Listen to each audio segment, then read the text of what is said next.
جیسے ام المؤمنین سیدہ عائشہ صدیقہ رضی اللہ تعالی عنہا سے کسی نے پوچھا کہ نبی کریم رؤوف الرحیم صلی اللہ علیہ وسلم کے اخلاق کریمانہ کیسے تھے؟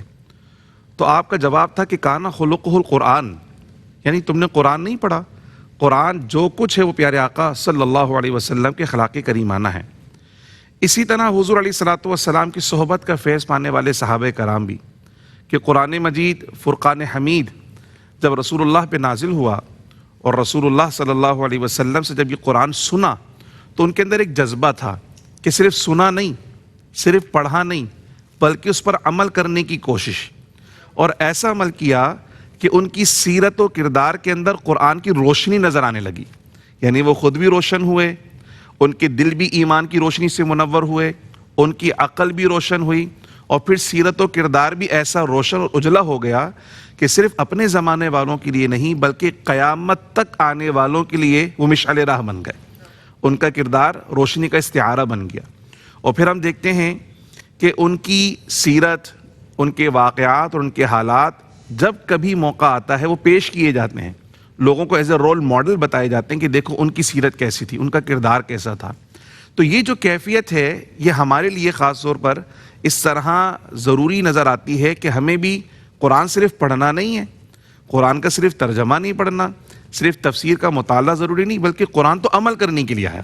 تو جیسے رسول اللہ نے عمل کیا، آپ صلی اللہ علیہ وسلم کے اصحاب نے، اہل بیت اطہار نے، صحابہ کرام نے، اور پھر اس کے بعد اولیاء نے، علماء نے جس طرح اس پر عمل کرنے کی کوشش کی، تو آج بھی مسلمانوں کو اس پر مین و عن عمل کرنے کی کوشش کرنی چاہیے۔ تو جس طرح وہ روشن اور منور ہوئے تو انشاءاللہ آج ہم بھی روشن اور منور ہو جائیں گے۔ ان آیات بینات میں اللہ سبحانہ و تعالیٰ نے ایک انسانی جذبے کی تربیت فرمائی ہے۔ دیکھیں، انسان کی ایک فطرت ہے کہ اسے شوق ہے مال کمانے کا، جب وہ مال کماتا ہے اس کے لیے تگ و دو کرتا ہے، محنت کرتا ہے، کوشش کرتا ہے۔ جب کچھ مال آ جاتا ہے تو پھر اس کے ذہن میں یہ بات آتی ہے کہ میں اس کو سیکیور کروں، محفوظ کروں۔ محفوظ کرنے کا ایک ذریعہ تو یہ ہے کہ اپنی تجوری کے اندر بند کر کے رکھوں، لاکرز میں سیو کر کے رکھوں۔ دوسرا اس کے ذہن میں جذبہ آتا ہے کہ کیوں نہ میں اس کو مزید انویسٹ کر کر اس پیسے سے اور پیسہ بناؤں، مزید مال کماؤں۔ تو یہ جو کوشش ہے انسان کی ایک فطری جذبہ ہے، اگر یہ جذبہ نہ ہو تو کوئی شخص کام پر ہی نہ جائے، نوکری نہ کرے، کاروبار ہی نہ کرے، تو یہ جذبہ فطری جذبہ ہے۔ تو اسلام کی خوبصورت بات یہ ہے کہ اس نے انسان کے فطری جذبوں کو کچلا نہیں ہے، بلکہ ان فطری جذبوں کی تربیت کی ہے کہ بھوک لگنا ایک فطری جذبہ ہے، ایسا نہیں کہ کھا جائے کھانا ہی نہیں کھانا، نہیں کہا حلال کھاؤ۔ پیسے کمانا فطری جذبہ ہے، نہیں پیسے کمانا ہی نہیں ہے بس ہر وقت سربہ سجود رہنا، نہیں، پیسے کماؤ، حلال ذرائع سے کماؤ، اور جو حلال ذرائع سے کمائے گا فرما اس پر بھی اجر و ثواب ملے گا کہ جو محنت کی روزی کمانے والا، حلال روزی کمانے والا، وہ بھی اللہ کا دوست ہوا کرتا ہے۔ اسی طرح نکاح کرنے کا جذبہ، جن سے مخالف کی طرف مائل ہونا، تو یہ نہیں بولا کہ نہیں بالکل اس طرف مائل ہی نہیں ہونا، بلکہ یہ فرمایا مائل تو ہو چونکہ فطری جذبہ، لیکن نکاح کے ذریعے سے۔ تو ہر وہ فطری جذبہ جو انسان کے اندر خود اللہ نے ودیت فرمایا، اس فطری جذبے کو کچلا نہیں گیا، بلکہ اس کی تربیت کی گئی ہے کہ حلال ذریعے سے، اللہ اس کے رسول کے احکامات کے ذریعے سے اس کی تسکین کی جائے۔ پھر کیا ہوگا کہ جب اللہ اس کے رسول کے حکم کے ذریعے اور ان تعلیمات کے مطابق ہوگا تو اب وہ فطری جذبہ صرف میری فطری تسکین کا سامان نہیں ہوگا، بلکہ وہ رب کی عبادت بن جائے گا، اور اس پر ہمارے لیے بہترین اجر و ثواب کا وعدہ ہے۔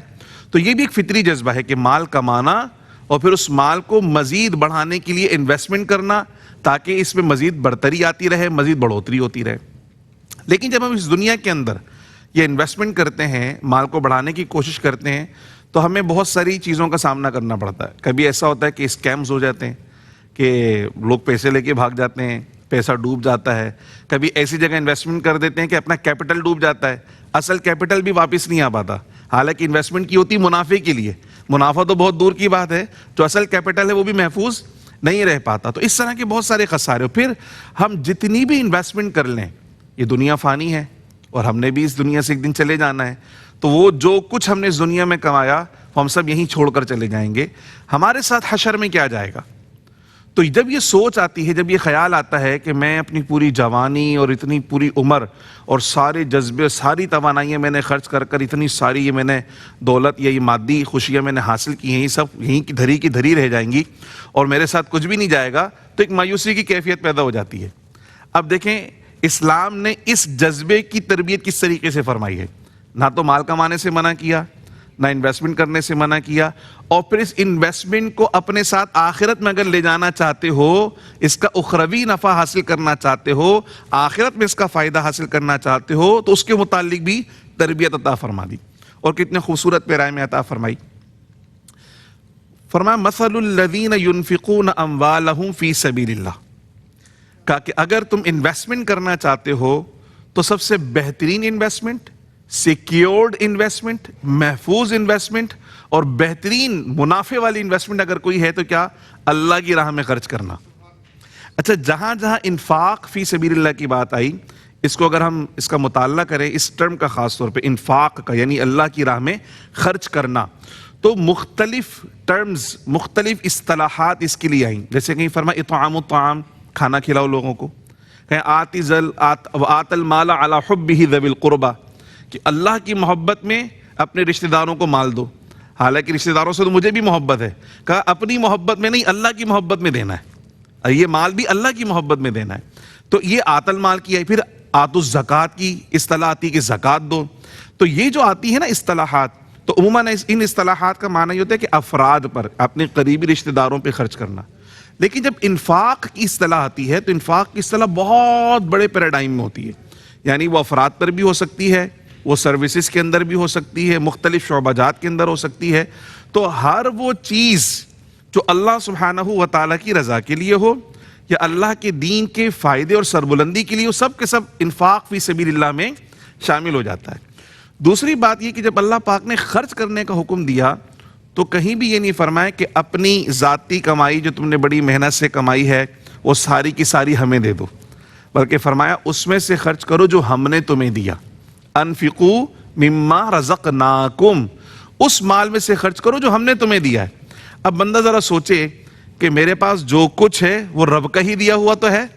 میں جب اس دنیا میں آیا تھا تو یہ ساری پراپرٹی لے کر آیا تھا، یہ سارا مال و اسباب میرے پاس پیدائشی موجود تھا؟ نہیں، یہ تو سب میں نے اس دنیا میں رہتے ہوئے، میں تو بنا لباس کی اس دنیا میں آیا تھا، لباس تک میرے پاس نہیں تھا، لیکن میرے پروردگار نے کرم کیا، لباس بھی عطا کیا، میری غذا کے اسباب بھی عطا فرمائے، محبت کرنے والے والدین عطا فرمائے، محبت کرنے والے رشتہ دار عطا فرمائے جن کے سائے کے اندر میں پروان چڑھا، پھر مجھے ذہنی اور فکری صلاحیتیں عطا کی ہیں، پھر میری یادداشت اور حافظہ مجھے عطا کیا کہ میں نے علم حاصل کیا، اور یہ سارے کا سارا میں سفر طے کرتا ہوں یہاں تک پہنچا ہوں.